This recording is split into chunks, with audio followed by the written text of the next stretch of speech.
Hello, good morning, everyone. I hope you can hear me okay. I always like to check at the start of these streams. If you can hear me, let me know in the chats. Just maybe pop in a little message whereabouts you're watching from. Good morning or good afternoon or maybe good evening, everyone. Thank you for joining. If you're new here, my name is Darren 𝗪𝗓𝗓𝗓. I'm an artist from Melbourne, Victoria, and I do a bunch of these free workshops, free watercolor workshops every week and basically go through my entire process from start to finish in terms of painting landscapes. Next week I'll be doing a portrait class, something a little different.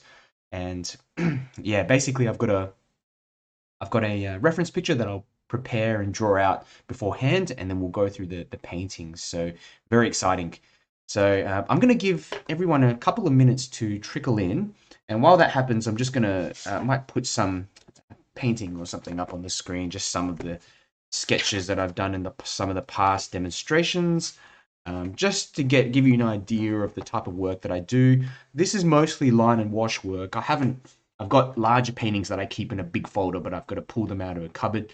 Kind of didn't get around to doing it this morning, but anyway, I'm gonna have a look at the chats now. Today's interesting because the reference picture here. On first glance, you might think it's a pretty simple reference picture. And I think that's one of the reasons why I want to, I guess, do this one, because it's deceivingly simple. So you can do it as, basically a simplified version where you just got some lights and some darks, almost like a quick two-layer one. But in this, basically in this demonstration, this workshop, I'm going to show you different ways to get textures. So often it's something that people ask me, how is it that you're able to get different textures? My watercolors look so flat. I do a painting and, I put on a couple of washes and I don't know, it just looks a little bit weak. There needs to be something more added in. I'm not sure how to do it. If I add more layers, it might stuff it up. So I'm going to show you some wet and wet techniques, some wet and dry techniques, just how I handle painting the textures in this scene. And because it's, look, I mean, generally speaking, it's pretty simple. Apart from, I guess, if we look at all the little bits and pieces, I mean, the rocks on the ground, little blades of grass, the tiles on the roof, the rocks on that little house in the background. It can be simplified to that, but I'm going to show you how to paint some of these other textures in there so that it actually comes across a little bit more complex. I may actually put in some figures in the end. I'm not entirely sure yet. Put in a guy in some overalls or something like that to get it looking a bit more interesting. Or we could just rely on what we've got in front of us, the reference photo. But thank you all for joining. And just have a look at the chats. We've got Yvette here. How you going, Yvette? I haven't been watching the tennis lately, by the way, so I'm not even sure when it starts. But yeah, good having a chat to you earlier about that. Yeah, 𝗍𝗪𝗔𝗟 as well is here. Says I can hear you in Brisbane. Fantastic. Audio is good. Looks like we're all. Looks like you guys can hear me okay, which is fantastic. We've got Roseanne Pereira from Yukon, Whitehorse, Yukon, Canada. Welcome, Roseanne. And Gail, what's it? 𝗪𝗙𝗙𝗜𝗓𝗡. I think I've seen you before from Charleston, South Carolina, US. Wow. Also got Pamela Meredith. Welcome, Pamela. And of course, Kate Parbury. Thank you for coming along again, Kate. And welcome, Dominic. Good to see you, Dominic 𝗪𝗙𝗙𝗢𝗡 from Naples. Oh, Naples, Florida. Interesting. Happy to view this. Thank you for coming along, Dominic. And I'm just going to have a look to minimize everything down so I've got the reference picture up. So if you guys can grab that reference photo, just open it up on the side of the screen. It's going to help you, basically help you a lot to draw along while you view the video. I do recommend you have both the reference photo out. I mean, if you print it out, that's good, but if you just got it out on the screen, that's fine as well. I tend to work completely off the screen. I don't even have a printer. So reference picture up on a little corner of the screen, or look, I mean, you can maximize the video. It's just that the little photograph that I put in the video is a bit small because I can't make it too large because it will start going onto the painting and that kind of thing. So have that up on the screen on the right hand side of the screen or something like that, and then grab the the video, have the video out at the same time. Fantastic, good to see a few familiar faces, and it's really good to see people being very consistent with their painting as well, every week. And I find that's one of the biggest, I would say the biggest factor in whether you improve over the long term or not. It's very difficult to see small increments in improvement, but if you do the same thing consistently, no matter what it is, often you'll find that you'll just improve, but you won't even notice it until maybe a year or something later. So it's kind of like looking at yourself in the mirror, right? You don't see yourself kind of getting older, but then if you don't see someone for 5-10 years, they're going to be like, oh, geez, what happened? So anyway, we've got Philip here as well. Thank you for coming along, Philip from Melbourne. We've also got 𝗪𝗘𝗙𝗦𝗦𝗘𝗦 here. Good to see you, Rupa. And Rupa's very consistent with the paintings every week, coming through with at least one or two. Kate Moretti's asking, how do I access the photo? If you look at the pinned reference, in the comments of the Facebook discussion there, the Facebook comment, sorry, there is a pinned comment right at the top, Kate. So you should be able to access that link. Just click that link and it'll take you to the reference photo. Okay, let me know how you go. It's in there. Also got a few chats on Facebook. 𝗪𝗏𝗏 Martinez, how you going? Good evening, Darren. I'm back home for a little bit, but we'll probably head back to my mum's in about 2 weeks. So getting as much as I can from the class while I'm here. Fantastic. Well, honored to have you here, 𝗪𝗏𝗏. And always remember that these classes are available afterwards. I put the replays up. People have commented and asked me to put them up on Patreon and take them down, that kind of thing. Suggested that, but I do always want to have a lot of these free ones out. They're just fun to do, and yeah, if I can share a bit of knowledge with everyone, yeah, I think that's a good thing. So, but I do have other Patreon specific stuff, classes and things like that as well for those of you who want to see more. Yvonne's here from Michigan. How you going, Yvonne? One of my patrons. Thank you for coming. How are you doing? Hope you've been well. And yeah, everyone can hear me fine. Ellen's here as well. Good to see Ellen. Another patron here from Maui. Good to see you. And we've got Don. Good to see you again, Don. Coming through again each week. Little Rock. And we've also got Patty from Central CA Coast. Thank you for coming along, Patty. So I really want to get straight into it. Okay, and how these little sessions work, in case you're new here, basically, if you have any questions, ask me during the live, put them in the chats, whether you're on YouTube, whether you're on Facebook, and I will get back to you as soon as I see them. I don't check them every now and then, and it's good. It's a good opportunity for you while I'm here on camera. You might be struggling with something here or there, or you might just have a pressing question that you have about watercolors. Put it in the chats and I'll do my best to answer it. If I don't know, then I'll just say I don't know. But it's just a lot more easier for me, I find, like to look at the comments and just talk. I'm not usually a very talkative person in real life when you meet me, but when I'm here on my own, and obviously it's just it's just me talking. It's a little bit easier. So, but Beth here as well. Beth Stamp. Good evening, Beth from New Jersey. Okay, so we've got looks like we've got nearly about 50 people watching.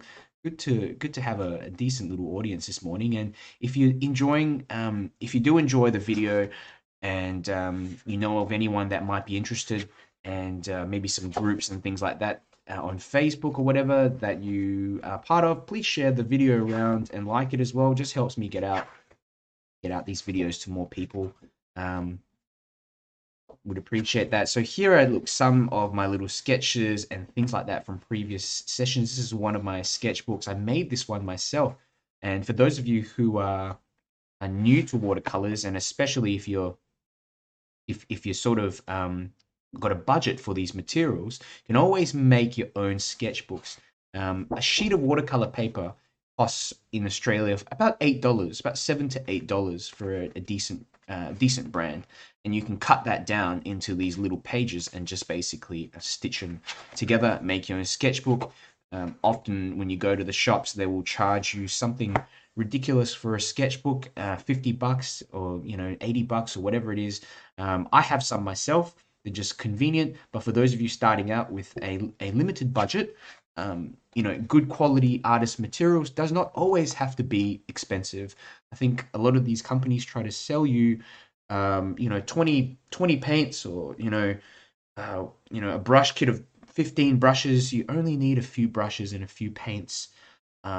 Basically just your primary colors, some cotton watercolor paper. I don't think that will, if you get that once, you save yourself a lot, and also you'll get better results as well. So anyway, these are some of my things. I'm just tightening the camera, and by the way, I have a new camera set.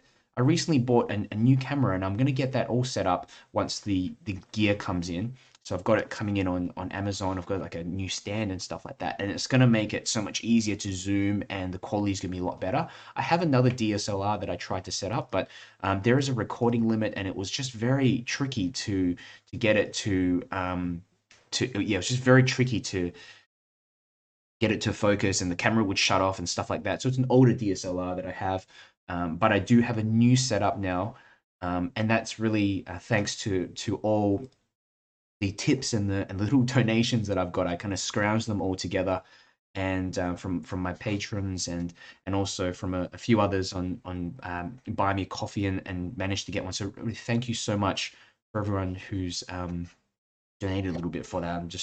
I'm pretty gobsmacked at this how it's kind of turned out. But if I can get some better quality video for you guys, I think that will be beneficial for both sides, so it can zoom in and show you some of the details a bit more. Because this camera I'm using at the moment, it's only one focus, so I think it can be tricky, especially for some of you trying to look at the drawing when I go through in pencil.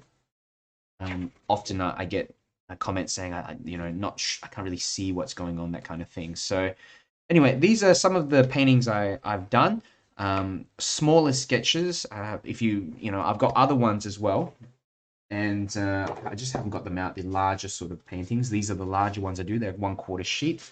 Over the next week, I'll be doing a portraiture class. So I'm going to go through basically my process on how I paint. I'm going to do the drawing beforehand, okay? And I've also put a tracing template in there for those of you guys who want to trace for next week. So these are just some of the portraits that I have done for this class. These are other ones as well. So if you're interested, just check it out next week.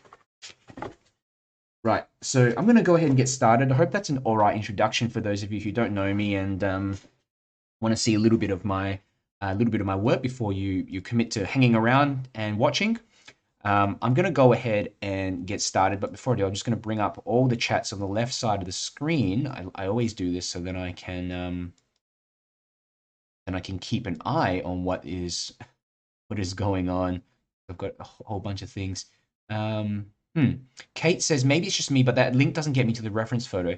Yeah, so what you do, you click that link, and then it's a Facebook discussion, and then you scroll down, and it's on the top part of the Facebook discussion. So you might have to click on a tab called Discussions. It's actually in the event, and then you click on the tab Discussions, and it's the first pinned post on the top. It's the only way that I can post it for some reason.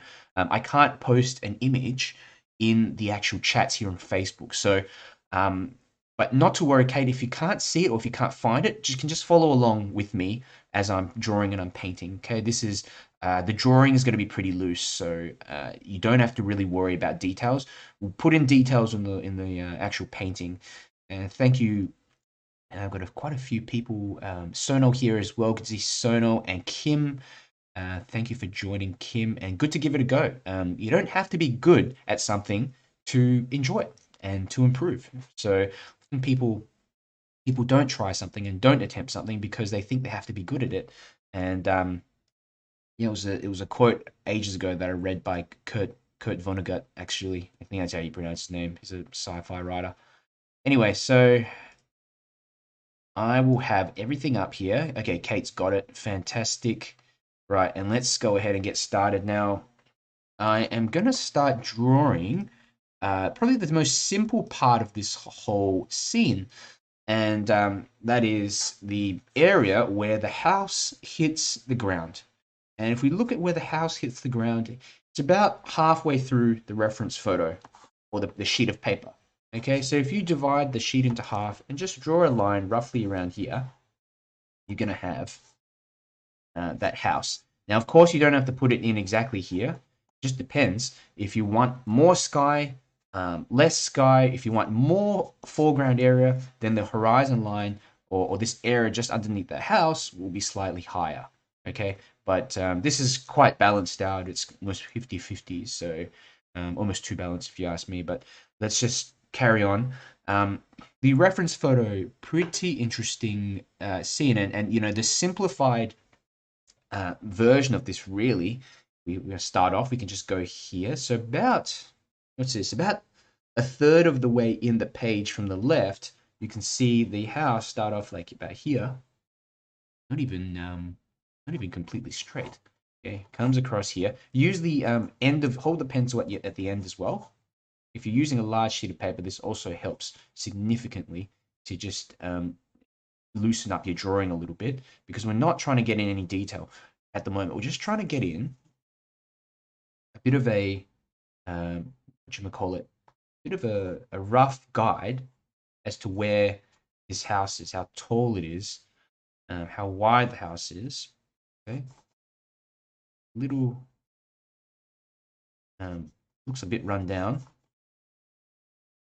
but nice sort of place. Down here, here. Now there's a kind of structure here. I don't know what this is. It looks like a, I don't know what that is actually. It's like a pillar or something like that running down here. Could be like a little thing to hold a canopy, growing some pieces, or it could be like a place where they keep animals or something like that. I'm not sure, but I'm just going to put something like that in here. Okay, it's not, of course, too detailed or anything. At the moment, we're just playing around with composition.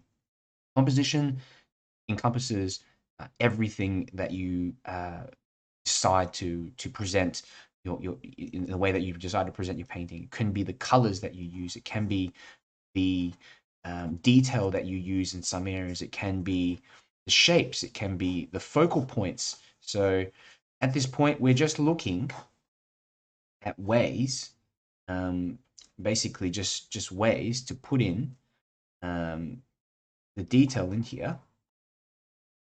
Okay, decide what to include, what to exclude. Okay, there's a bit of this roof. Let me just join that up like that.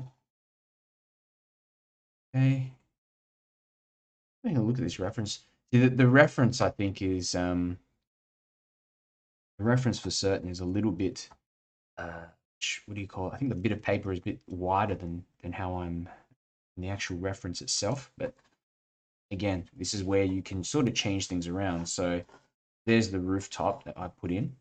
Okay, and I might think, hey, too wide, let's erase that bit there. Something like that. Okay. Bit of that roof here. There's a little door here on the house, little cottage or whatever. There are bits of shrubs and things.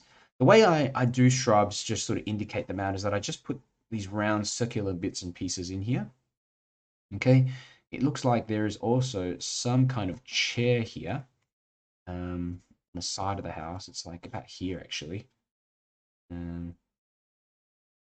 Just indicate something.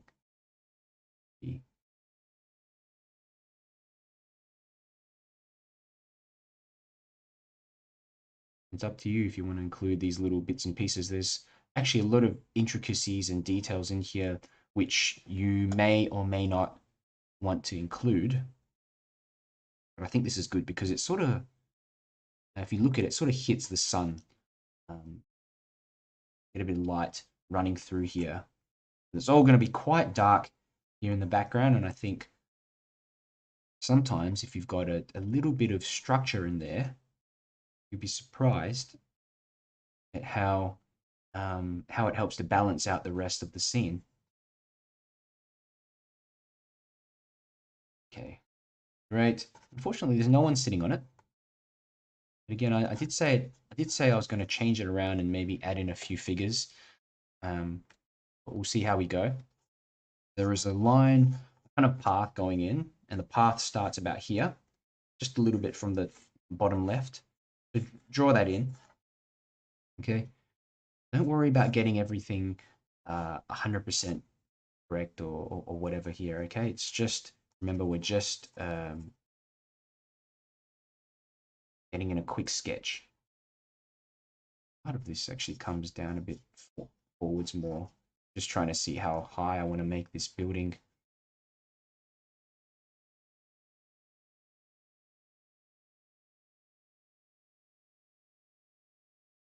Okay. It actually looks a bit further back than in the reference what I put in here, but no problem. Okay, there is a tree here. Let's put in a tree. And how I start off with trees is that always go with this kind of larger shape at the bottom, larger sort of trunk. Okay, I'm going to bring one up like that, another, branch off like that. Okay, another branch like this. Branches often split into two sort of bits or three bits. So you get one here and then it comes out and then it comes off into another branch here like that. And then it comes off this. In this case, they actually go all the way across the scene. All the way, where we got it? Yeah. Here. Some of them go into the scene. Okay, now this is, again, just an indication of where we want to put the tree, yeah? So we don't have to get in all the details, and I don't recommend drawing in the tree exactly because we want to leave some artistic expression for later for the painting, because perhaps we might want to change the shape of that tree. Perhaps we might want to add in some more branches, that kind of thing. But it's a good idea to put in some details in there so as to help guide you later. So there's a tree, and it actually comes down a bit further, like here. Bring it down a little, slightly further. Okay, there's some rocks and things on the ground. So I zoom into the reference, and at this point, kind of just pick out some details that you want to just add in, some little rocks, sticks, and things like that on the ground. And the thing with rocks is that you really got to try to make them different looking than each other. So just got to change the shapes of them, the way that they are sitting as well. The good thing about these rocks, they help to imply a sense of light. So you've got light coming in from the left-hand side. You'll find that it's going to hit the top of these rocks and you have a bit of reflection there on the ground.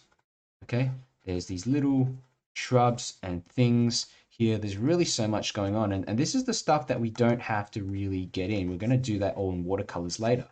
But there are some rocks here.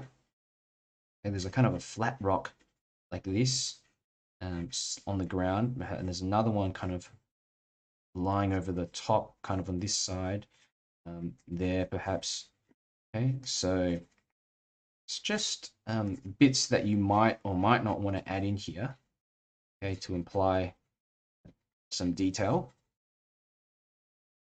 You can also add in a few others here on the side. I mean, that one can be just an imaginary one as well, like this. Something like that, like a whole bunch of rocks. Maybe there's like a fire pit or something here. Who knows? So you can't go wrong with drawing rocks because they come in so many different shapes and sizes that, yeah, but to make them look more 3D, this is what I do. I sort of just add in a bit of the shadow on that right-hand side here. It looks kind of three-dimensional, right? Slightly. Okay. And another one here. And just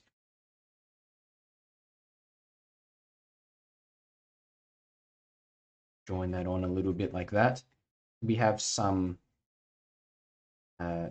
details in the rocks already up the front.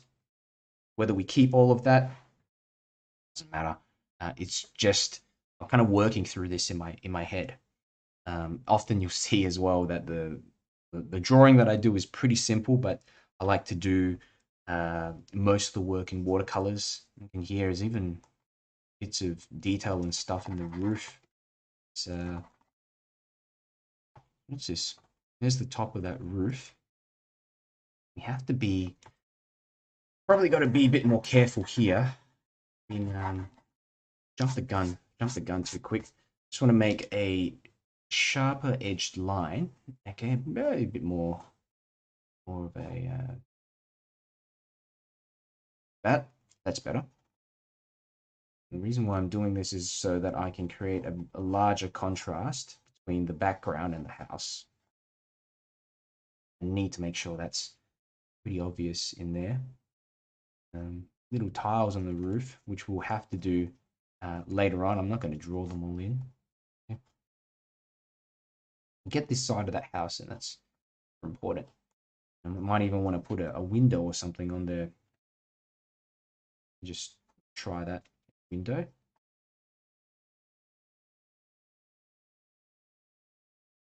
Could be a little window there. I mean, this is a door, isn't it? Over here. Yep. Perhaps a little window here as well.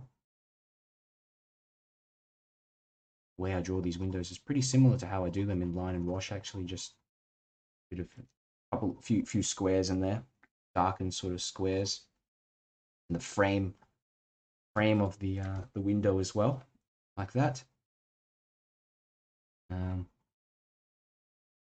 Just helps to add in a bit of detail on here because we don't have much detail on it at the moment, so helps. How do these tiles go? They kind of go like this, don't they? Okay, from the top of the building. Okay, kind of like this. I kind of a few like that just to remind me of how they sit. Outline this one a bit more. This chair. So that's almost all of the scene done. I mean, we've got some mountains out in the back, maybe some really tall trees. There's a little hill maybe coming across.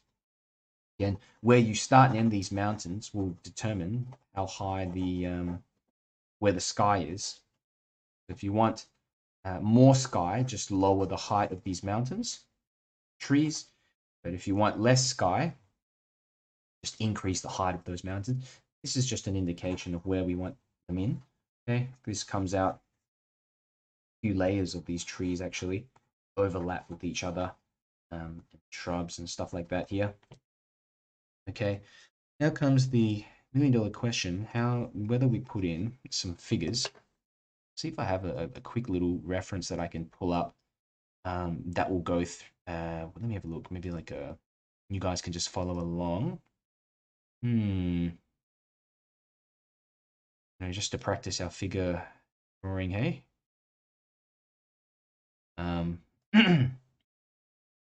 me just grab one out quickly. Maybe we can have a guy with the rake. Dude, the rake. You're going to be raking though. So this is that area again, that little rooftop or whatever you got it of this structure here. The ladder. Oh, this has actually got a little fence running across like there. That quite messy. There's even a bike or something there. Old bike, I don't know. Ladder that goes up here. Anyone know what this is? Some of these details. This is going to be simplified a lot down later. It's just an area of interest. Remember, there's lots of trees and things behind it as well. Shrubs. Okay. A person with a rake. Okay. Maybe we'll put. I'll just see if I can put someone in here. Tend to. You can turn the head. If you tilt the head, you notice when you're doing something, picking something up on the ground, your head's going to be facing almost, would you say, parallel to the ground. So it's kind of going to be on this sort of angle, right? Well, not almost parallel, but maybe something like this. So the head, I'm going to just pop a bit of that head in like that there. And have a look, maybe an arm coming across this. Yeah, and a hand there. And something, maybe holding something in that hand. Yeah, that.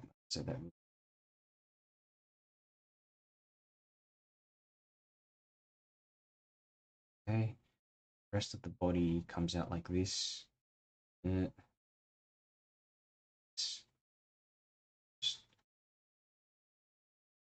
leg like this.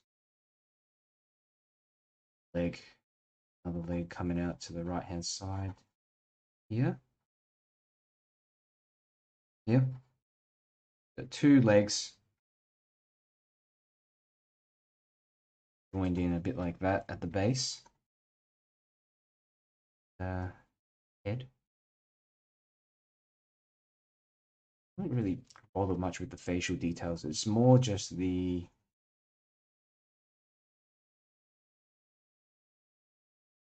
position of the body. Okay, there we go. Kind of looks like he's doing something there, breaking something around behind that tree. Perhaps I might make this tree come forward a bit more. Okay, good. Did we put in anyone else in there? Well, really depends. Really depends what you want to do. Perhaps not. Oh, we'll put in someone here. Maybe just walking closer. Like person could be wearing some overalls or something.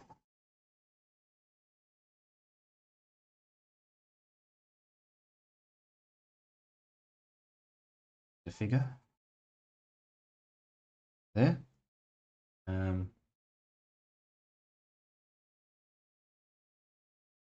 Okay. I think I'll leave that for now. And we can get started on the painting. So that should be a lot more simpler for you guys compared to some of my previous ones, the drawings that we've done. Fantastic. We've got Claire watching from Stratford upon Avon. Sounds like somewhere in the UK. Thank you for coming along, Claire. Rupert says, looks like a swing on the right-hand side above the low fence. Yeah, it does. Yeah, it is actually a swing. Great. Now, grab out your watercolor paints, and I'm going to show you a few of the brushes that I'm going to be using. These are some watercolor mop brushes, and they're nothing special, just a few medium-sized brushes. What you want to make sure, though, that you've just got a bit of a point there, and the brush is large enough to cover a big area, to pick up enough water to get in large areas. I could even use this one here, which is a pretty large mop brush. If you don't have any of these, just use a very large round brush if you've got one. A flat brush will work as well. Large calligraphy brush will work. They're all the same. They just feel a little bit different on paper, and they produce slightly different marks. Let me just bring up the...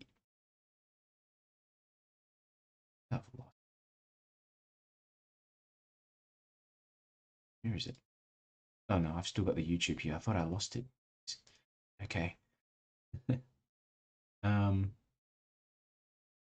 Fantastic. Shanolan says, love those brushes. Yeah, they're great. They're fantastic because you can get in a point If you've got a nice point on those brushes, details become a lot easier to put in, and you can cut around shapes and things like that.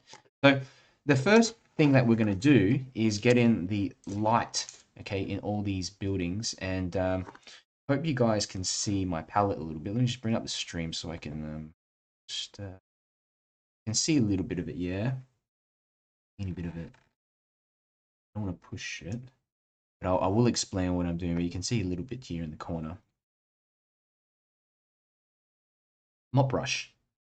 And we're going to think about the light. Do we want to have pretty bright light here? Do we want to have maybe imply that it's evening? I'm just going to go with this, the scene as it is at the moment. But one of the things you have to keep in mind is how to say this, but how intensity of the light. So if you use perhaps a bit of, I'm going to just grab a bit of yellow. This is some 𝗪𝗙𝗧𝗥𝗘𝗦 yellow here. I'm just going to mix up a bit of it, drop it into the roof like that. Pretty intense, right? It's looking very, very strong. But I'm going to add in a little bit of white to just dull it down a bit. Okay, so I don't want to use too sort of strong colors in this one. Okay, and so it still kind of looks like it's basically looks a little bit am I trying to say? Yeah, kind of like a morning type of scene, morning/afternoon type of scene. Okay, we've got a few others in as well. We've got Ben Mitt. Thank you. Good morning. Oh, it's Pauline. Pauline from Carlton North. Good to see you again, Pauline. I might have told you before, but I used to live in Carlton a couple of years ago, near just on Lygon Street, actually, with all the Italian food and stuff. So got pretty sick of eating pizza.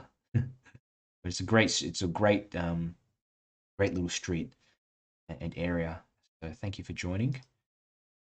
And guys, if you're new here, you haven't been here before, just let me know in the comments whereabouts you're from, and if you have any questions, ask away.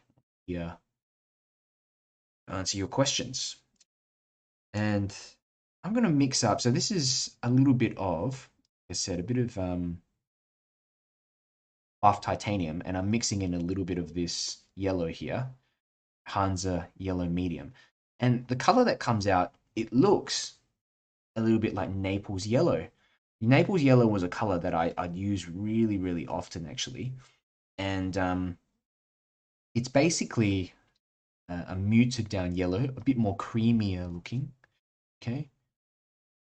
And so I'm going to go through and let's just drop in some colors here. Now remember, at this stage, we are putting in colors. We're not trying to detail or anything like that. So if you notice the brush I'm using, generally speaking, it's a pretty large brush. Although there's a point on there, my aim is not to get in any details. It's really just to get rid of some of the whites of the paper. And I notice as well, I tend to leave a little bit of white around the windows like this, just to indicate maybe the frames and stuff. They may disappear later, but we'll see how we go. Okay, color that whole building in like that. I'm going to go into the ground, keeping this pretty light. Now the mixture of paint I'm using, often forget to mention this, I'd say it's about 1/4 paint to 3/4 water. Okay, don't make it super thin to the point where you're just not getting enough of that strength to make it look like it's taking the white off the paper, but have enough on there. So I recommend about 25% paint and 75% water. Good kind of mix to have. And I leave little bits of the highlights on the paper as well. A little bit of the yellow. Where else can we put some here on these rocks? One of my supporters, patrons, Valerie, always says that I color everything in the same color, the rocks and the stuff. I do love this kind of sandstony color. But I do have an excuse this time because the reference, it is this color. Good. So I'm going to continue along, and you know, you can use the side of the brush like this to get in little textures. So it's kind of, you dry the brush off a little bit and just drag it across the paper like this, and you can get again tiny little textured areas in there. They're probably going to disappear as well, some of it afterwards. But you can see, because it drags across the paper, it indicates rougher surface in there. Some of those might turn into rocks later. Who knows? So just bringing this all around the page, okay, and I'm really just waiting for this top area of the building to sort of dry off a little before I go into the rest of it, and start putting in some background trees and stuff like that. Perhaps a bit of yellow here as well, okay. I'm going to cut around that figure just a touch there. That path in more like that, okay. And I really try to get in as much of this yellow and these really warm bits first, because you can't really do it afterwards. And the reason why is because you tend to mix, after we start using some blues and some reds and some greens and stuff, all this will start turning green if we accidentally mix in too much of it. So I like to do the warm parts first. So I think that looks pretty good at the moment. It doesn't look like much, but I have faith that it will come through in the end. And it always is the case when you are painting that in watercolors. It just doesn't look like much until you get started. You get halfway through it, even. So this is some wet and wet work here, and I'm creating some soft textures here, and I'm doing that by using a granulating pigment. This is a green called undersea green, granulating green, which creates texture. But then I've also got a spray bottle here, and the spray bottle I use to wet the paper and also to create textures. And you'll see how I do that in a moment. I wait for it to dry a little, then I spray into it and maybe let a few drops go here and there, and you get some odd blooms and some funny little effects in there that you just layer wet into wet. Here's just more green in here and around the path, you know, in here as well. Being careful not to eliminate all that light in there as well. Okay. So more of this green in here. And if you've got some sap green, I've run out, maybe a little bit here. A little bit of sap green, you can drop that in as well. That. Okay. Let it merge with the yellow. And you can get some really interesting colors coming through like that. I may try and mix a little kind of grayish color. Yeah, just a bit of neutral tint with the white. A little gray or something in this section. These sticks or what have you. Like some of this color like through there. That. I'd like to hold the brush on the end and just squiggle it around like this. Yeah. Another way to create textures, tapping the brush on another brush while you've picked up some paint. So I've got, for example, this brush here, just a little round brush or whatever you want really. And you can pick up perhaps some green paint, and you might want to just tap like this. And look at that, you're creating some small textures on the paper. Okay. Just be careful you're not overdoing it. Okay. Smaller brush. I've got a fan brush as well. Different brushes will create different kind of marks on the page. So it's always important to use different brushes for that reason when you're creating textures. This one here is a little, what you call it, a little fan brush. Notice the little wet and wet strokes that I'm adding in here as well. They are just melting in, but they're creating an impression of some grassy sort of area. Okay, go a bit darker in here, tiny bit darker. Okay, darker.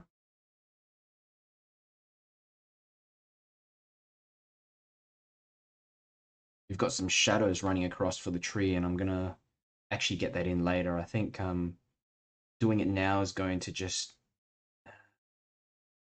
it's going to look too messy. So there we go, a bit of grass. And you notice some areas of the paper have started to dry or look damp. So you get sharper kind of textures. So if you look in that area here, where I've just put in a few brush strokes, quick little brush strokes, you can see them more effectively. That certainly stand out more than the ones here in the front. Okay. I'm using a bit of brown. If you've got just some normal brown, what you call it, raw umber, burnt umber, drop that in. I use a color here called 𝗪𝗙𝗙𝗜𝗙 because I've actually run out of my raw and burnt umber. Actually, I do have some, but I've got to take it out. So yeah, look at that. Just kind of put in maybe some darkness in the rocks, hey? We're lacking blues as well in here. Blues are a great way, sort of a cooler color, a great way to sort of add in shadows and indicate darkness. Okay. We can already get in some slight areas of darkness and soft dark bits here. Okay. Apply the areas, the shadows and things on the rocks on that right hand side. Okay. The trick is to work from light to dark, and don't be afraid of letting the colors mix on the paper. I used to panic when I'd see this sort of thing going on. You just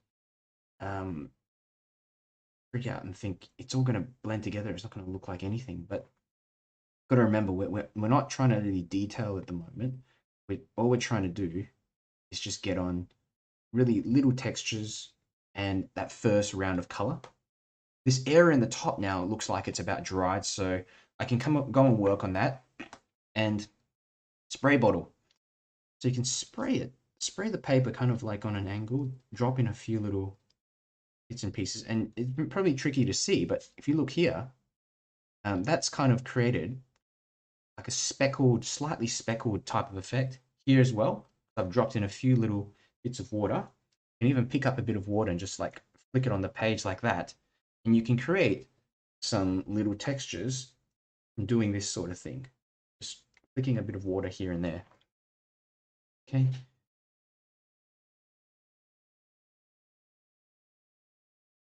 Like that. So we've created textures through wet and wet. We've created textures through some wet and dry. We've created textures through putting some water on the paper, just picking up some clean water, flicking it on the paper, or using a brush, tapping that brush on the paper with some excess paint. That does the trick as well. Got a few ways already that we've used. Most of these ways are, at the moment, wet and wet. Okay, and when we get to the end of the scene, painting, you'll find that we actually use some more wet and dry techniques to detail more. Okay, so I'm going to go ahead and let's start working a little bit on the background. Okay, I'm just having a look as well how we're going to actually do this. Now, I want some lighter sections in the house, the top of the house, where the trees and stuff are. Okay, so I'm just trying to get in some lighter bits of green here. Mix some of this green with a bit of yellow. I think that will get a slightly muted down green here. Yeah. And because that area has already kind of dried, like the top of that roof has mostly dried. I mean, here it seems to have not 100% dried. We have a sharper edge. Okay. Again, that's not completely dried, but it doesn't matter. Okay, as long as it's mostly dried, you'll be fine. Working through, just putting in some colors in here. Where is the edge of the house? It's somewhere here, yeah? It's about here. So I'll start putting in a bit of color here, like that. Try not to eliminate all that beautiful light as well. But watching what I'm doing, and I've talked to Yvette, one of my regular viewers, about this, finding ways to connect the scene. We want to connect the foreground to the background. We want to connect it to the house a little bit.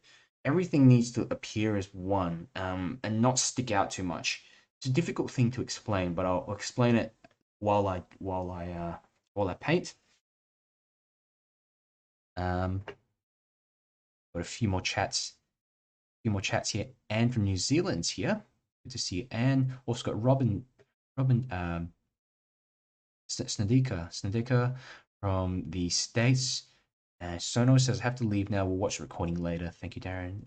Thanks, Sono. It's available after. Carol, we're watching from Indiana. Welcome, Carol. Sue Wallace says, it's bedtime in the UK. We'd love to keep watching. Yes, that's you need your sleep. More important. I'll see you next time. And yeah, it'll be recorded for later anyway. So no biggie. Let me know how you guys are going, by the way. Are you finding this is making sense for you? Do you need a bit more help? Do you have any questions? Do let me know. You know, I'm going and just re-wetting this section at the bottom a little bit as well, like that. And just a little bit of wetness in there. And you'll notice that part of the top where I had the trees and things. Whatchamacallit, it's started to dry off now. So I can go in here with some darker paint. And this is just to indicate the the mountains and things off in the background. Okay, and because we've let that little bit of green here dry, we now have, of course, more these sharp edges. So we've got some soft edges here, got some sharper sort of edges here. So notice that, you know, that looks like a tree or something. That looks like a kind of sharper edge. I'm just using a little fan brush so that I can get in some textures. Yeah. Okay. So look at the trees. They'll go all the way up there. There. Here. There. Just paint these all in pretty dark. But you can see just where it kind of hits these other trees here, it's kind of, I'm leaving in the green from the previous wash. The brush strokes that I'm using as well creates textures. So seeing how they kind of go in different directions, it looks like branches on a tree, or bits of foliage and things off in the background as well.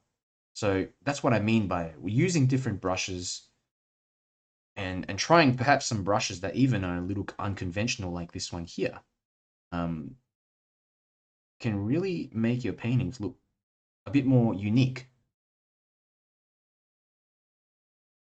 And people will look at them and wonder, how do they get that? How do they get that effect? Well, yeah, sometimes you just got to experiment. You watch all the tutorials and things, of course, and very important to watch tutorials and to see how other artists do things. But at some point, you got to experiment and just try on your own something that perhaps isn't mentioned or isn't really described in much detail. Maybe just something experimental to find your own little nuances and style. Have a look at those trees to the left. There's more light in them. Drop in some green, some light green in here. And you notice I've also wet that area a little bit too. And the reason why is I just want to create some softer, just sprayed some water on my computer. Just want to get some softer transitions in here. That. Okay. There. Should come in from the top like that. This larger sort of mountain or whatever comes through the top of that tree. And reshape them as well. Don't feel like you got to stick with it. That particular shape you drew in. Okay. This area is very, very, if you've got a tissue, it helps.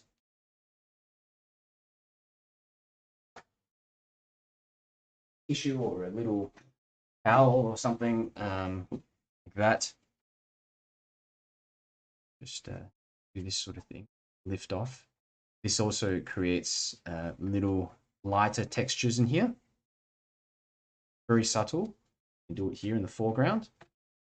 Another way to create textures is to use a like a little knife or a little bit of plastic card. You see some people do this, and you can just scratch some highlights and bits, blades of grass and things in here. Because if you look in here, there's all this branches and bits of tree, some pieces in here, and surprisingly, you can get in some of this detail with just a few little scratches like that. The trick is you got to wait till the paper is just a little damp to do it. So not while it's completely wet, but you just got to wait a little while. If you've been following along and you go in around this moment, you'll be okay. You notice kind of the sheen of the paper starts to disappear a little bit, and that's when you can actually start to go in and scratch out some of this stuff. I try to keep it varied so that we've got some darker bits in there and some lighter bits in there as well. You know, I will go over the top one more time with another color, but I want to let this first wash dry off first. So this is another texture technique, okay? Scratching. Subtle. Creates details quickly so that you're not here all day trying to draw in every single blade of grass. And something like that. Yeah, we'll go in again later on, perhaps with we do a bit of darkness at the ground. So in the sky, I'll put in some ultramarine, not ultramarine, a bit of cerulean. Okay, just a dash of that cerulean in here. Hope to also,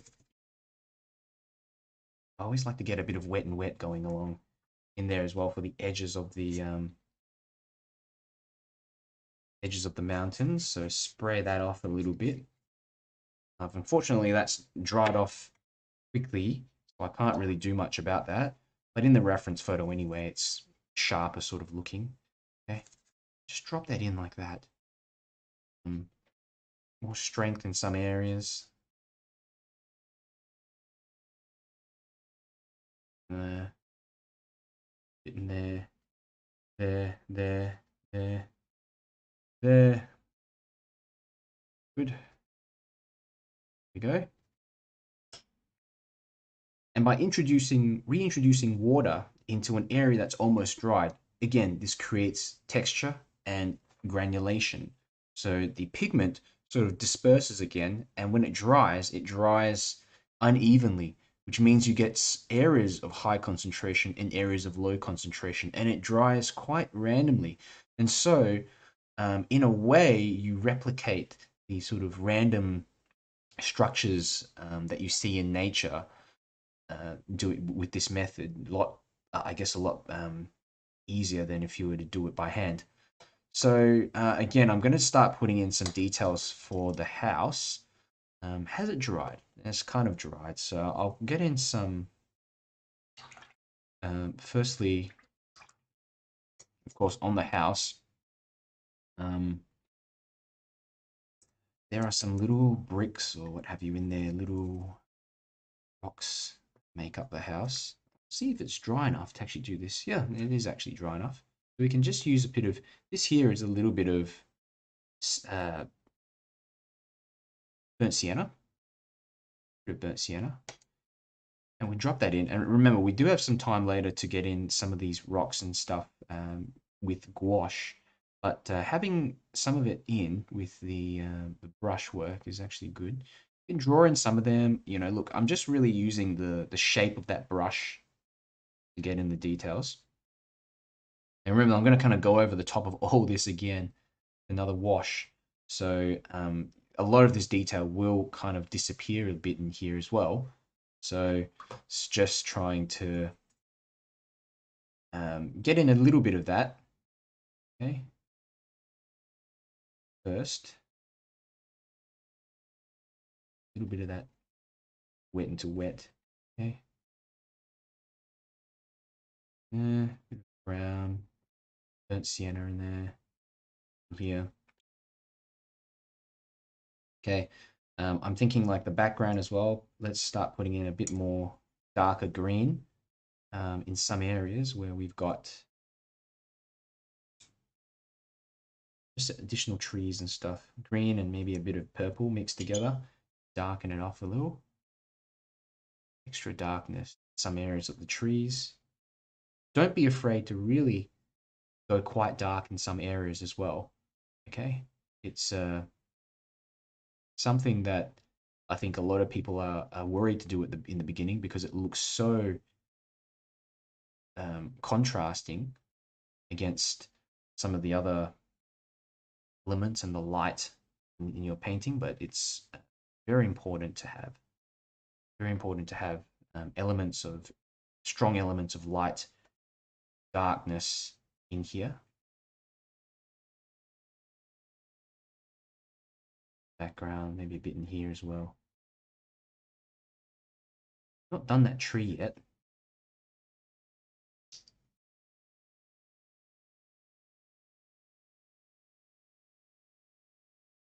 Darken around the edge of this roof a bit more, like this. There. Create bit of extra darkness in there. Perhaps. Okay. And the top there. Just constantly looking back at that reference and seeing if there's details you want to draw out. Not necessarily have to put them all in, but you get to a point where you think, okay, I want to get more of that, a bit more darkness here on the based on the reference. Here we've got this tree. I'm just mixing some neutral tint with this 𝗤𝗙𝗙𝗢𝗡 color, putting in some bits of this tree. That all starting to blend a little bit together into the sky. There, be a larger branch there. Technique I'm using also creates textures because I'm kind of dragging the brush over the top of some slightly dried paper, okay, to create these little textures of the tree. There we go. Bit of darkness in that tree. Soft still in some areas. A branch or something coming off that side as well. Not the only time, it's our only opportunity to get in these branches. It's just in this first wash. I'm going to start putting in some of the dark colors of the house now, just a little bit of ultramarine blue and some of this neutral tint. Just a light wash, I think. We'll try to save this for later, actually. I'm going to do this. We want to get this in so that it's not too dark. I reckon I'll do that house a little later, so that way we can cut around the extra components. But we are just about the halfway point of the scene. Okay, probably the most tricky part over in terms of just getting through those initial details. And that first wash is so important, so crucial, because you're putting in the light in the scene. There's this bowl or whatever that comes down in front of that house as well. Find that figure. Yeah.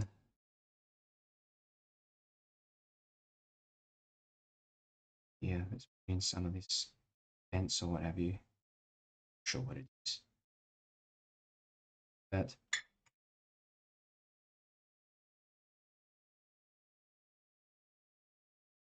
You notice this area is dried a little, and so you're getting sharper marks, right? Sharper sort of marks.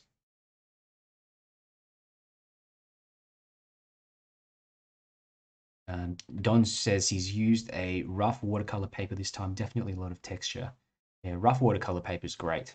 I think I've seen a lot of artists use it, and it also takes a little bit longer to dry. Hot press paper and cold press paper dries faster than rough paper, and certainly getting a lot of textures with it. So I think for a first sort of wash, this is looking decent. I will dry off this page a little, and we'll come back to it, add in the second wash, some little details here and there, and hopefully bring it all together, because we need some sharper shapes, a bit more detail, contrast in this scene. Weird bit here, that's all right. So I'll give it a dry and just pause the audio.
Okay, it's completely dried now, and it's time to draw out some details on the house, the sides of the house, just to really indicate the rooftop as well.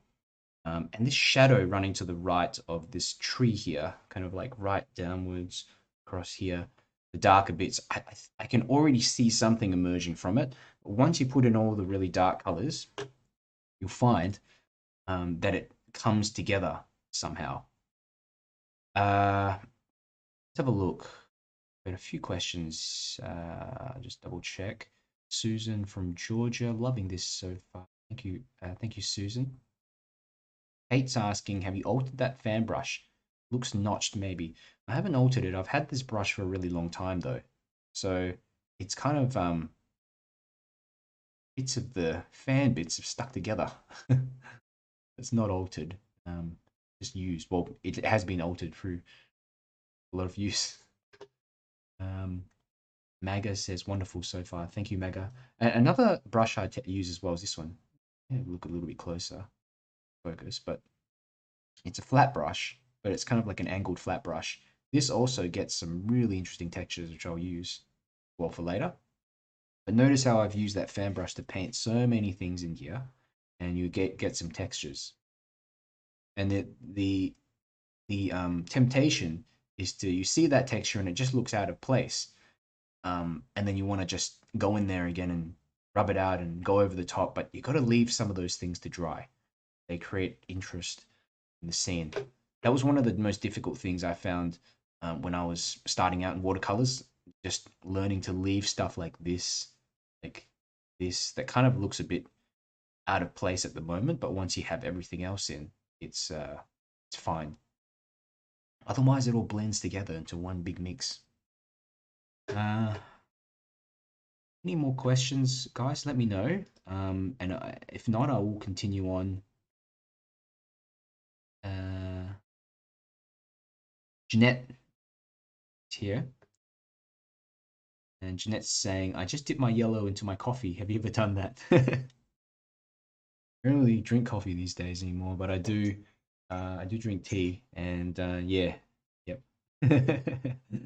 I've actually drank from the bottle of water that I use. This is why I use this nowadays. So then it's in my mind, it's not something that I usually drink from. So I just look at it and I think, oh, I'm not going to do that. But I used to just put it in like a cup or water in a cup or like a plastic bottle or something like that. I'm sure you'll survive, Jeanette.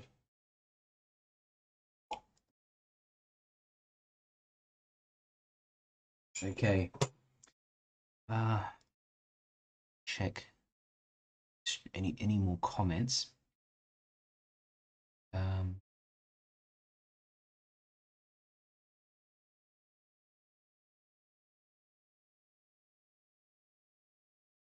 oops, my alarm went off. Definitely already awake. Yvette says very important to connect. Yeah, so connecting shapes, um, finding ways to connect the foreground to the midground to the background. See how I brought this wash down? It's transitioned slowly into here.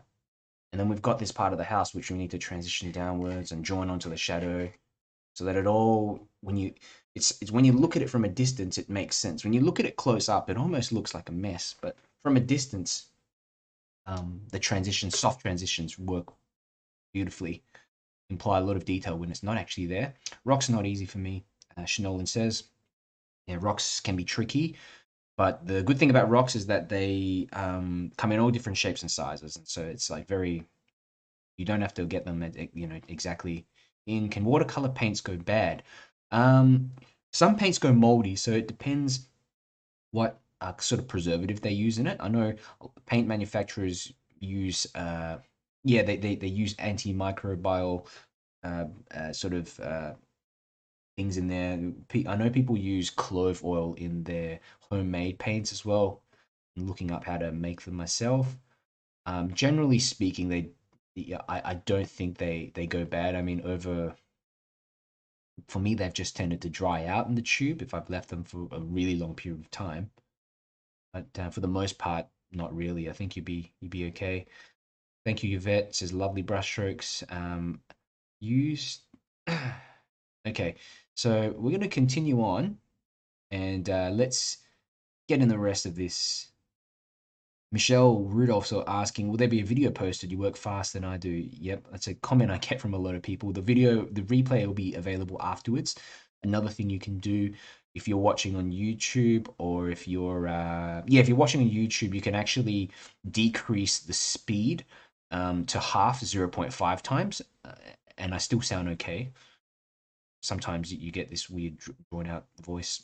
My voice sort of comes through, but that might help. Um, Maggie's asking, can you show your spray bottle? It's a little perfume bottle, Magga, sorry. Little perfume bottle, which I need to refill water. Um, the thing you want to get one that has a finer sort of mist. Some spray bottles just have a really strong, just like the ones that you use for your garden, like spraying down some plants. And that's probably a bit too much. The nozzle just doesn't produce a fine enough sort of spray. So if you've got an old perfume bottle or something like that, perfect. The only problem is I just got to refill this so many times, but I tend to use maybe a couple of little bottles per painting, so it's no big deal for me. And it fits into my pencil case, which is great. No problemo. Now we're going to get started again, guys. 11:43, so I reckon we'll be able to get this done another 30 minutes, maybe a bit longer. Now, first thing I want to do is the roof. Not the roof, but this building. Bugging me because it needs to be connected to the rest of the painting and the darkness in there especially. I do think I've done that yellow a bit. It's almost like it's almost too yellow, but that's okay. So I'm going to go through, this is a little flat brush sort of thing here I'm using, and I'm just going through and trying to put the edge of the building like that. There, comes down perhaps into here, that right hand side there. Good. And of course, we can come down and get in some more of this bits on the side of the building here. Okay. Trick is to kind of allow part of this to show through, part of the building to actually show through the color underneath. That makes sense. So that it's not just all one color. I've even, did you see that? Look, I've just cut around that window. Little window there. I know that it goes all the way around here. And there's even, you know, bits of this ladder or something that actually cuts over the top, goes further down. And this is what I'm talking about in terms of joining up your paintings so that they connect a little more.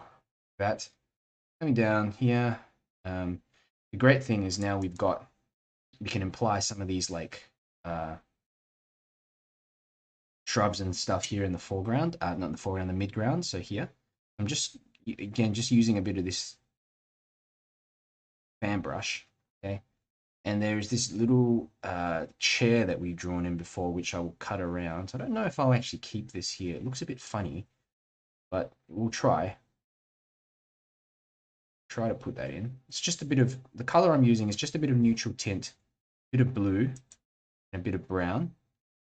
Even some purple would work very nicely here. I just grab some Imperial Purple. It's one of my favorite colors. Okay, and I'm going to start. Why not just put in some details on the roof like this? This is the kind of starting point of the roof. You know how you've got these little semicircles that go off on the top of the roof like that to indicate the tiles, like the start of some of these tiles. Draw them in one by one, relatively accurately, and just move on. Don't fiddle around too much with them. Okay. Getting there, guys. We're getting there. Okay. Another thing I noticed is that this left side of the building is actually a little bit darker than the right side there, for some reason. Yep. Maybe the sun's just coming over from the left side a bit more. I don't know. Yeah, I don't know. For some reason, the left side of this building is just a tad darker.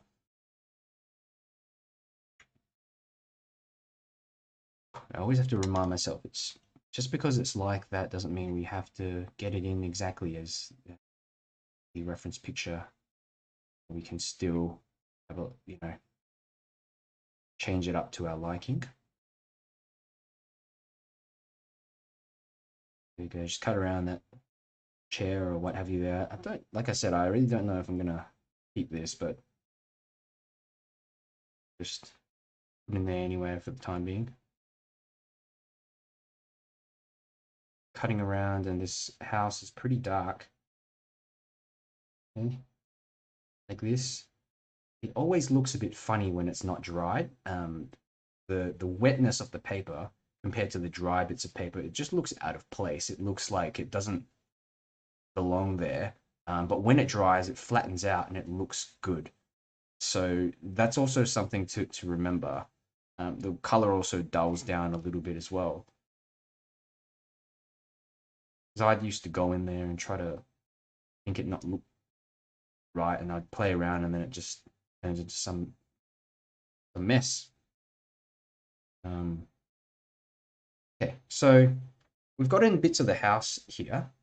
You know, and like I said, these little bits of the rooftop, you can start to put in little indications. I'm just using a little flat brush to do this. Tiles and stuff across. Dry off the brush a little bit and then just go into it. There's even part of the tree maybe casting a shadow on top of the house. Because there is so little detail in that house at the moment, these tiny little bits of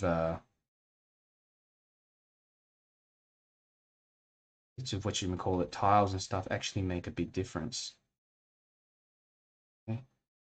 top of that house, just a little bit of darkness up the top there. But other than that, this is what I'm doing, just putting some little small tiles and things running across. Remember the tiles at the back here are going to be a lot smaller as well than the ones in the right hand side, because technically that part of the building is a lot further back. So this is what I'm just what I'm trying to do. Get in a few little bits coming in. That. Be patient with it. Connect some up more and have some others that just sort of stand apart. Go into it later and redo it. I think that looks okay for now. More blue and stuff in there as well. Here comes this sort of trying to connect things up again. I'm going to mix up a bit of green with a little bit of turquoise color to create perhaps a blue-green color. Some of these plants and stuff here.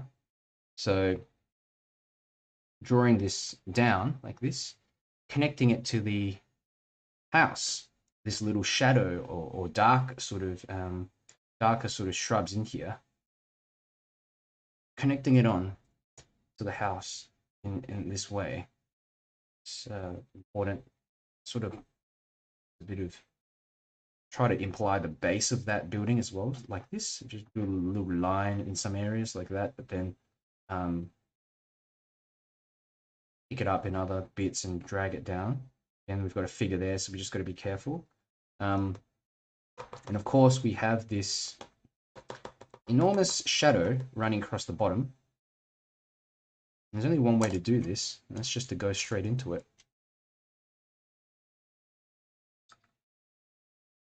But in this sort of section here, it does help. We just put in some little shrubs and stuff as well. Leaving some of the yellow in there as well. You can see little bits of yellow.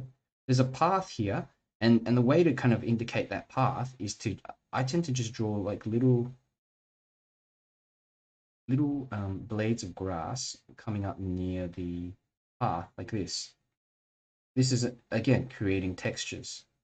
If you don't have a fan brush, just use a little round brush, or you can use like an old flat brush, something that you can sort of splay the tip a little bit, dry the brush a little, and then go straight into it.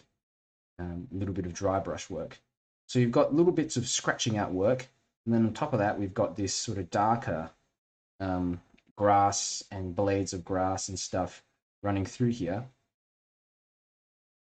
Left some white in here accidentally. Didn't mean to do that. Okay. A bit more around the base of this tree here, in there, where that figure is. Notice I've left those figures white as well, so that I can put in some more color later. Okay, look at that. We're just slowly, bit by bit, adding detail, having faith that it will work out. It doesn't always, but things just, you need to layer in watercolors. It's one of those things where it doesn't come together until you're patient and wait right till the end. And whatever you do, don't quit and throw in the towel yet. Wait till the end, finish it, add in all the details, and then decide a day or two after whether it's worked or not.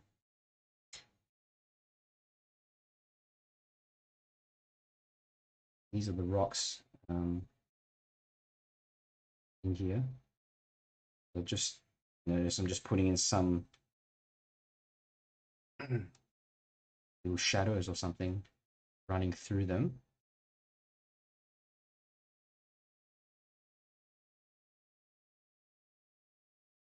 Trying to get an indication of some like shrubs and stuff running through the rocks as well. So it's kind of tricky, just like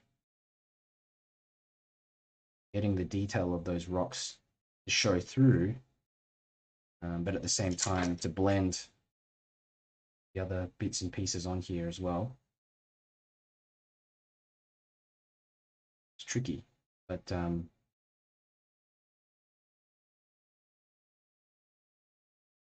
got to try it.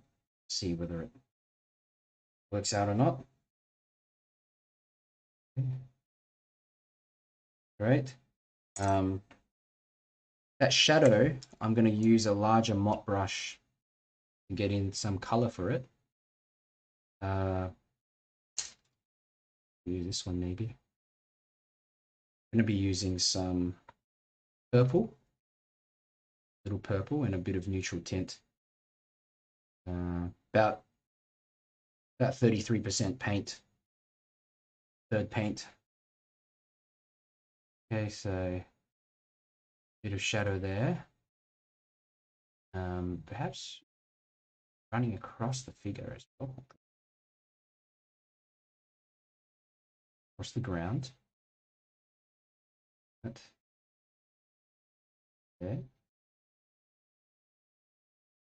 And here. And I just coming across to the foreground here.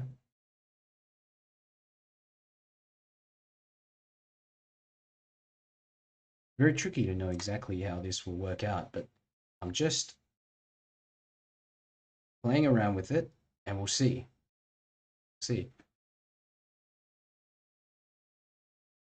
Shadow, you'll notice, starts to come across here, the right hand side, becomes smaller edges of the shadow. And you can notice even some of them join up with the shrubs here of the house. So this is finding ways, again, like I said, to join up elements in a painting. Okay? You might even think to yourself, hey, you know, at this point I might want to put on add some branches to the trees. You can do that as well. And again, just look at ways to connect it along to the shadow. Tree has to be a little darker in the shadow. So this is a good time to sort of play around with this. But remember to leave that previous wash on there as well. Oops, too sharp of a line there. I didn't like that one, but doesn't matter. There, a rigger brush. Little rigger brush and a bit of brown. There we go. Just getting in some bits and pieces of this tree. Just layering over the top of the previous layer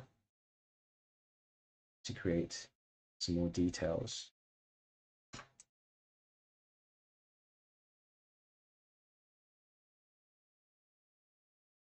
Okay. Okay.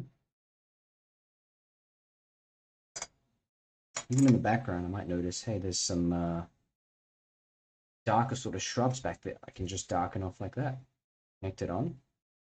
Do this part of the shadow. That. Leaving a bit of the trunk showing through. Bit of that highlight of the trunk. Bring it down further, perhaps, if you want. Looking at that shadow, make sure making sense. Some more darkness, I think, needed around the back of the house.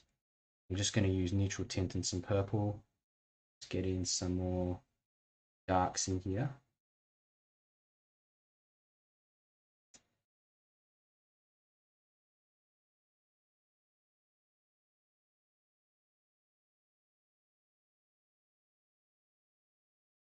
I'm going to preserve those lighter bits too. Really want to just draw out this rooftop better.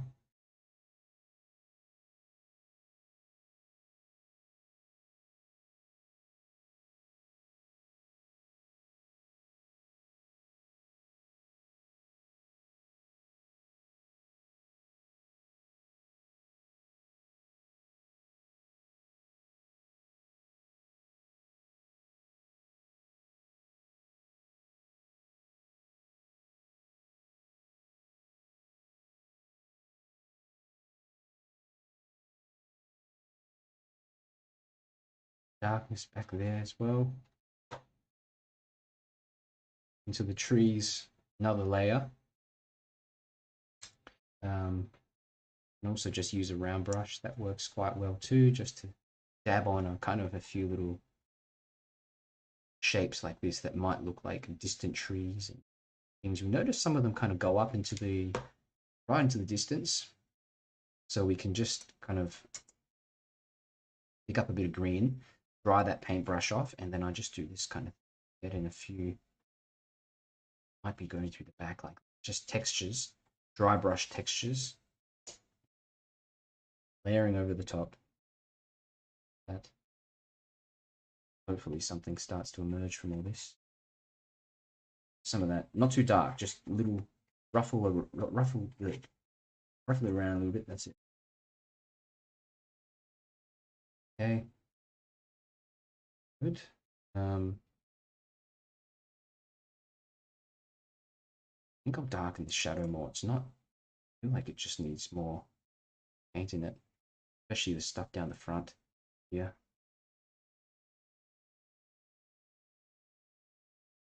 While it's wet, it's a good time to go through and do that sort of thing.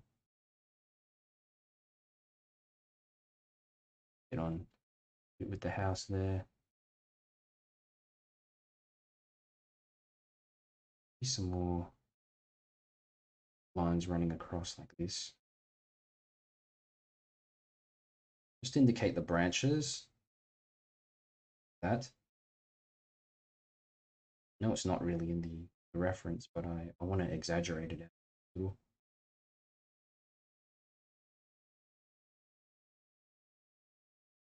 Getting there. Slowly getting there. What time is it? It's 12 o'clock. So we can start doing other things like, again, just adding in some details for the windows and figures and stuff like that. I might think of, I actually have another brush that's better for this, just a normal round brush. Number 4 round brush, pick up a bit of darker paint and just drop that in. Indicate some of the areas of the windows or something like that there. Be some windows there. There's actually a door here that we'd lost somewhere in here. Put that in. That.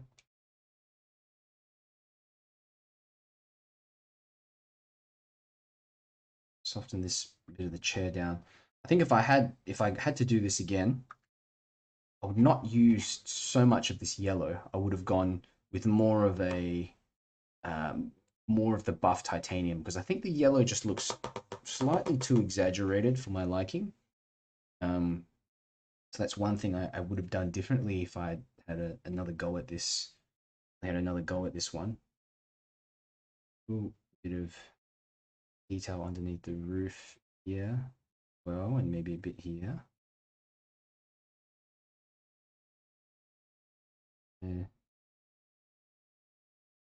There we can put in some dry brush strokes for the little brickwork and things. We've actually lost some of that brickwork and what have you running through that building. Another good thing, interesting thing you can do is pick up a bit of gouache, bit of white gouache, mix it down with some brown, like I'm doing here. Trying to mix it up a bit more, whatever color you want, and just turn the brush on the side, and you can actually get in some little bricks, like lighter colored bricks in the building. You see that? Just little ones like that. It really depends how much you want to do this, how much detail you want to put in there, but that is one way to get in some extra detail.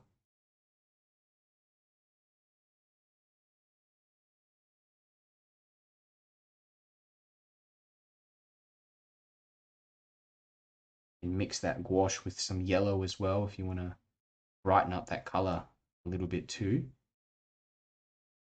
Some other colored bricks and stuff.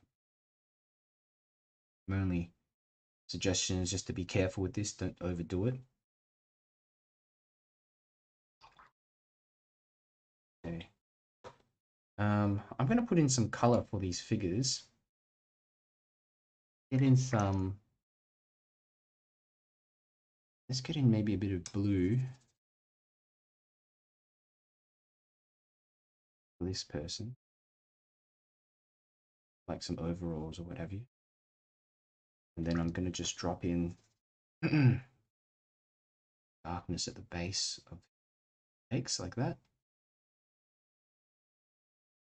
And a little arms going out a bit like this there. Perhaps a little shadow cast to the right. Do that. There. Go. This person here, let's maybe some turquoisey color actually. There. Just to indicate bigger. Legs hitting the ground there, doing something, holding that rake or what have you there. There and that person. Yeah.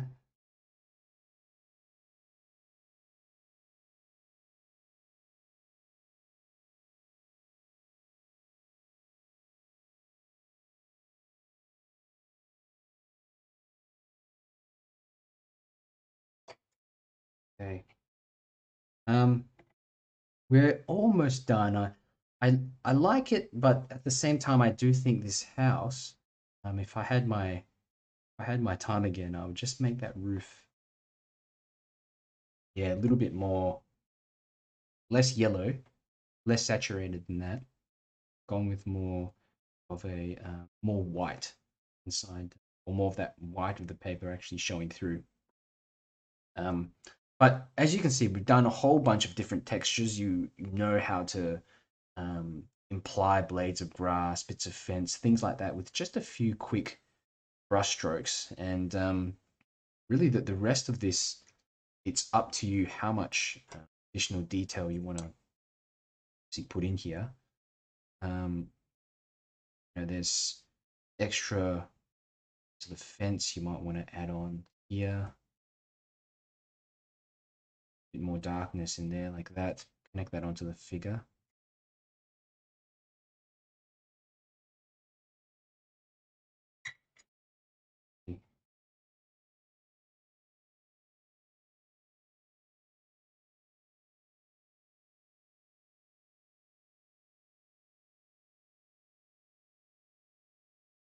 Bit more paint here at the base.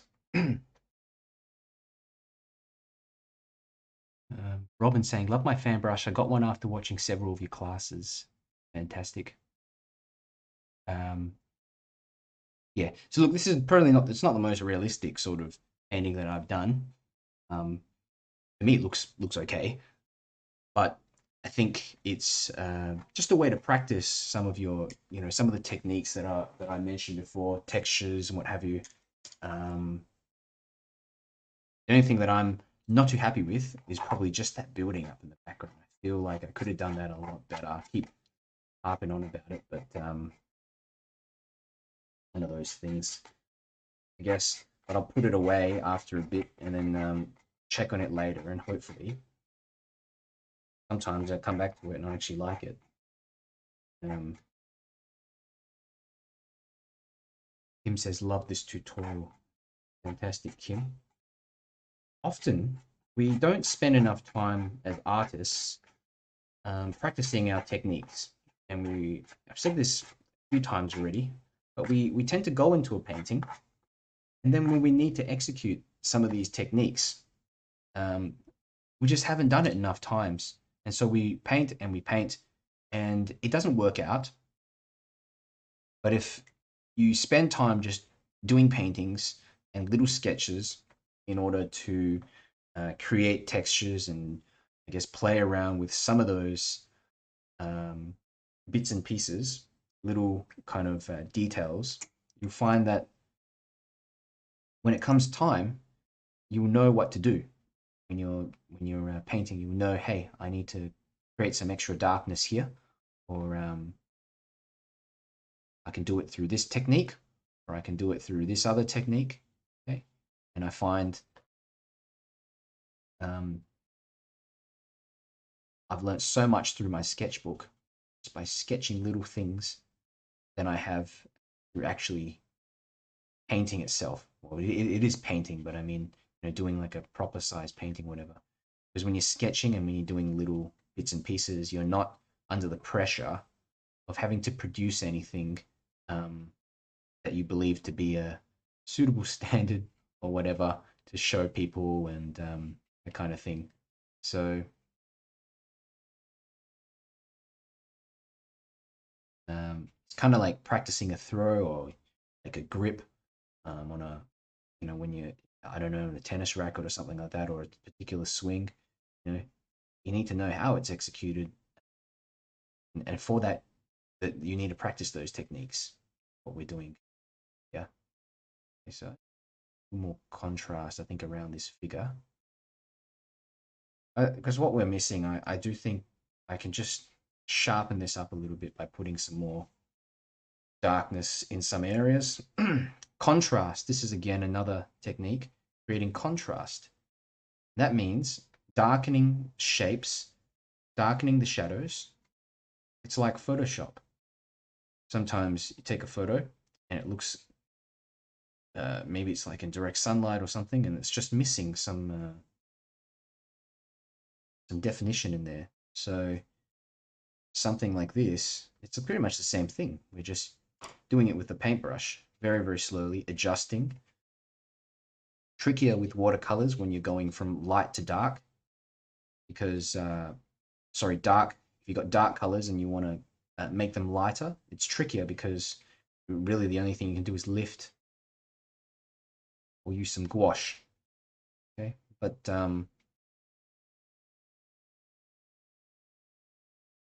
definitely doable.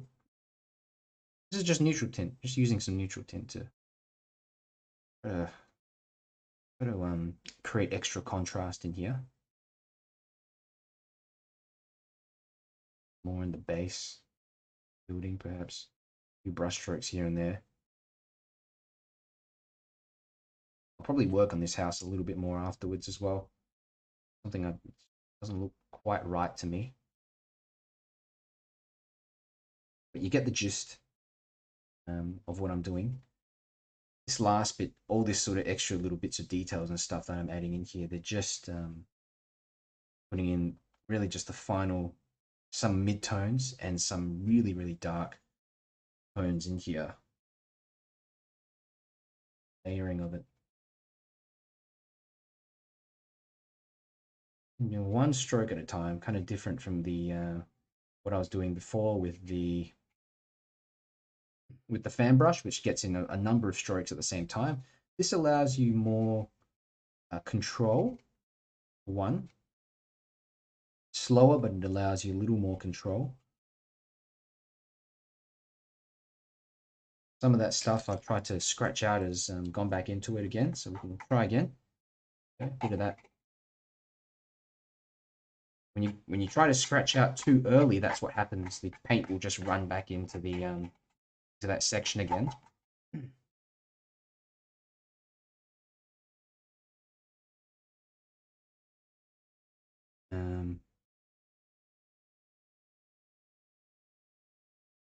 Narrative says, without the yellow, it would be white and grey. The reference photo is all greens. Yeah, lots of greens in there. For those of you who don't know, I'm actually partially colorblind. I've got red-green color blindness. And I've learnt over time that while color is very important, the tone or how light and how dark areas of a painting is way more important. Brings out contrast and depth in there. I can get by, you guys, well, use few colors. I try to use as few colors as I can as well in my paintings, so I have an easier time kind of balancing it out.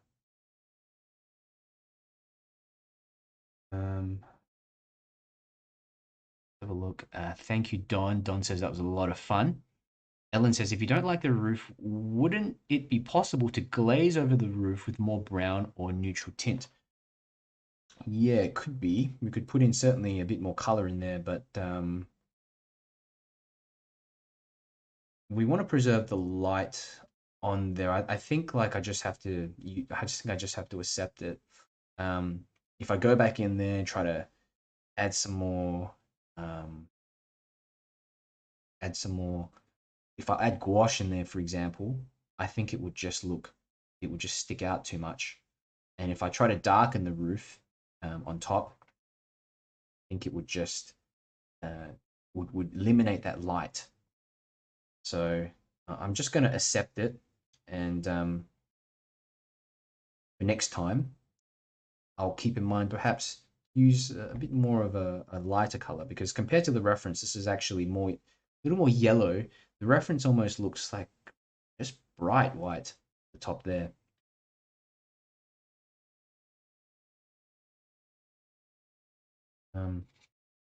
As you can see, and we've got lots of little bits of detail and things in here. Cut around the figures a little bit like this to emphasize some details and on them. Person actually holding some kind of rake. Lost that in all this. Maybe I can just put in an indication of that here. A few more little brush strokes to indicate some bits and pieces. Got a spray bottle. Let's drop in some bits of water here to upset this mix a bit. Not too much, just lift. This will create some interesting textures. And yeah, really from this point onwards, it's up to you how much else you want to put in there. I think it's started to, I think it's come together okay. Loose style kind of painting.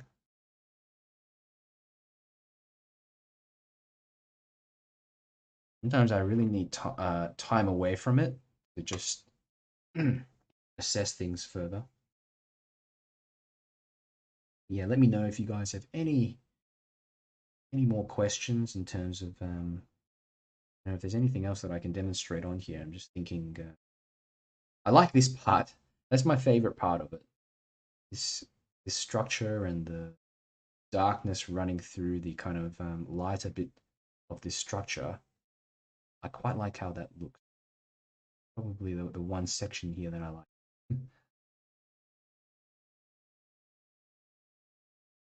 That's worked out quite well. With that figure there, especially too. It makes me want to balance out this side a little bit more as well with some extra darkness, because I've got all sorts of darkness on that side as well. I don't want to lose that tree too obvious.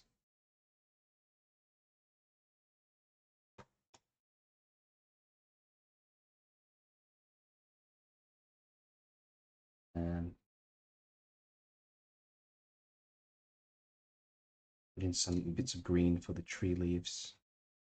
Just quickly drag that across leaves. Very light bit of green side of the brush, and just dropping that in underneath. Enough so that I can see the sky still coming through like that. Alrighty. Take off this bit of paper and see how it looks.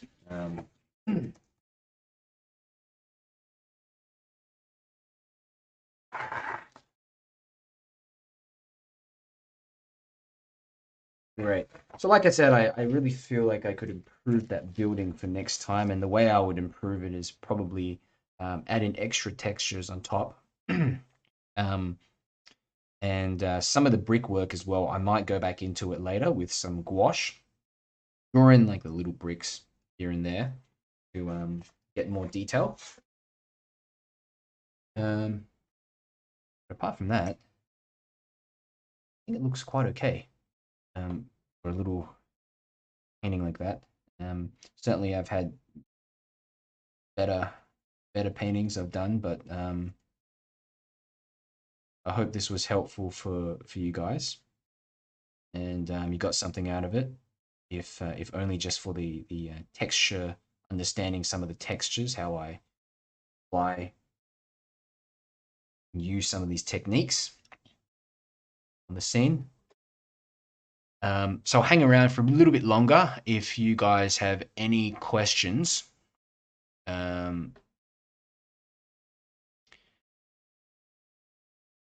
And I'm just having a look to see if there's any more chats. Nerida says I've added burnt sienna to my roof. Yeah, burnt sienna will work nicely as well. The light sort of burnt sienna. I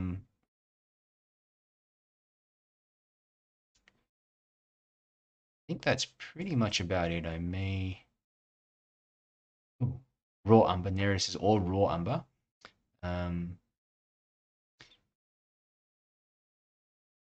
Yep. Yeah, if you don't have 𝗪𝗙𝗢𝗡, it doesn't it's not a huge deal. I'm just having a read over at your chat narrator. There's I'm kind of swapping between windows. Yeah, raw umber is good or burnt umber. They both granulate slightly as well. Okay. Fantastic. Well, thank you all for coming along. I may end this stream in just a moment. And remember, I do have some more tutorials and previous workshops that you can view on YouTube and also on Facebook. I think this is number 37 or no, not 37, 27 or 28 live.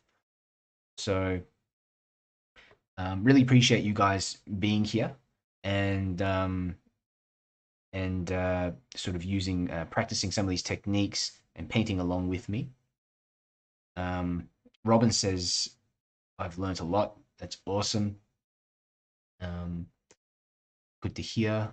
And Kate says, run away with my brush and creativity, great lesson. Fantastic, Kate.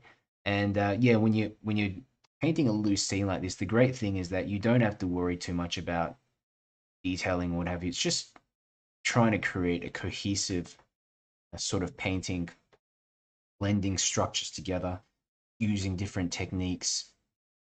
Philip says, thanks, Darren. Very interesting workshop. Appreciate it, Philip. And thank you for coming along again. Remember, I do have a portrait class on Wednesday. And I'm going to transfer the image over using the gridding technique. Just makes it a lot easier rather than sketching it. It takes a long time to sketch and get it 100% accurately. So I'm going to just use the gridding technique to transfer over the reference photo of the portrait, and I'll show you how to paint in basically paint a portrait, getting flesh tones, getting a background, hair, that kind of thing. The reference picture's got lots of contrast on there, so I hope to see you all this coming Wednesday. It's a different subject. We haven't done portraits before. Truth be told, I kind of have been avoiding it because portraiture is tricky. But you know what? I think it will be fine. I think it will work out fine. All the portraits that I've done lately have done quite. They've turned out quite well. So I think it's one of those classes where you just got to be patient, and focus on getting in very, very slight gradations in color. It's tricky. Portraits are very tricky, but I would love to see you guys there next Wednesday. Ellen says, if you, sorry, I read that one already. Thank you again. It's great. Have a fantastic weekend. Thank you, Ellen. And you too. Hope you have a great one. It's a bit rainy today in Melbourne, but I think actually you're going to get some food from next door. Rupa says, thank you. Learned a lot of techniques. Appreciate it, Rupa. And again, if you like the video, yeah, just if you've enjoyed it, make sure you like it. Share it around if you can. We have a Patreon as well. You can check it out, patreon.com/watercolormentor, and a website that I've written a bunch of articles and put in previous workshops, watercolormentor.com. So appreciate you all being here. Thank you for joining, and I will see you all next Wednesday.